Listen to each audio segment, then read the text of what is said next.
बच्चों, आज हम हिंदी साहित्य की कक्षा में एक नया पाठ पढ़ेंगे। हिंदी साहित्य हमें सिर्फ बोलना ही नहीं सिखाता, वह हमें बोलने के साथ साथ जीवन जीने की कला और उसके मूल्य को भी सिखाता है।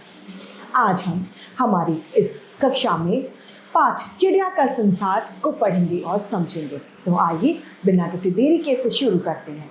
यह है पाठ 9, चिड़िया का संसार यानी चिड़िया की दुनिया। आज परिचय में पढ़ेंगे कि यह संसार बहुत बड़ा है।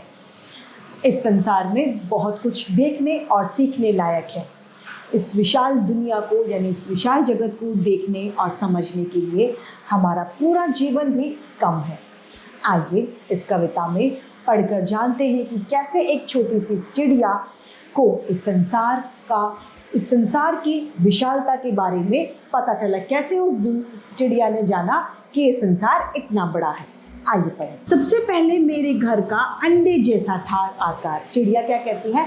सबसे पहले जो मेरा घर था वो कैसा था? अंडे के जैसा। मैं सिर्फ अंडे को ही दुनिया समझती थी। मैं ये जानती थी ये संपूर्ण दुनिया बस अंडे जितनी ही है, मेरा घर सिर्फ अंडे जितना ही है। तब मैं यही समझती थी बस इतना सा ही है संसार। तब चिड़िया जानती थी कि सिर्फ अंडे जितना ही संसार होता है, इसके आगे कोई दुनिया होती ही नहीं है, क्योंकि वो उससे कभी बाहर ही नहीं गई। जब बाहर नहीं गई तो उसे आगे की दुनिया की या संसार की जानकारी ही नहीं थी। मेरा घर बना घोंसला सूखे तिनकों से तैयार। फिर थोड़े दिनों बाद में वो चिड़िया अंडे से बाहर आ गई। किससे बाहर आई वो चिड़िया? वो चिड़िया अब अंडे से बाहर आई। अब बच्चा जब चिड़िया का अंडे से बाहर आता है तो वो किस में आता है? घोंसले में।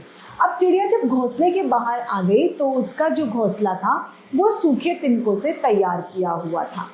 अब चिड़िया क्या समझने लगी? अब चिड़िया समझने लगी तब मैं यही समझती थी बस इतना सा ही है संसार। फिर चिड़िया की नॉलेज में ये आया, चिड़िया ये समझने लगी कि अब सिर्फ अंडे जितना पहले, सबसे पहले उसका आकार, उसका दुनिया, उसकी संसार सिर्फ अंडे जितनी थी। अब उसकी दुनिया चिड़िया के घोंसले जितनी हो गई है, यानी अब वो घोंसले को ही दुनिया समझ रही है। फिर मैं निकल गई शाखों पर, हरी भरी थी जो सुकुमार। फिर वो निकल गई शाखों पर, यानी जब वो थोड़ी सी बड़ी हुई तो वो कहाँ निकली? डालियों पर। शाखों अर्थात डालियों पर, जो कैसी थी? सुकुमार। सुकुमार यानी मुलायम, कोमल, नरम। जो डालियां नरम नरम थी। तब मैं यही समझती थी बस इतना सा ही है संसार। फिर वो ये सोचती थी कि बस डालियों जितना ही संसार होता है, पेड़ जितना ही पूरी दुनिया है। सबसे पहले उसने अंडे को अपना संसार समझा, फिर उसने घोंसले को अपना संसार समझा, अब उसने डालियों यानी पेड़ को अपना संसार समझ लिया कि इतना सा ही है संसार। आखिर में जब आसमान में उड़ी दूर तक पंख पसार।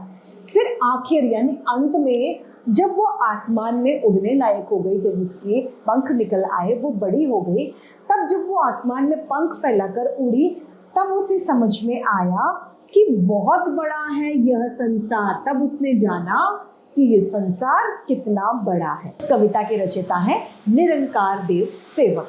इस साहित्य की कक्षा यही समाप्त होती है। ऐसे ही रोचक अध्याय लेकर हम फिर से आपके सामने प्रस्तुत होंगे। आज के लिए इतना ही। धन्यवाद।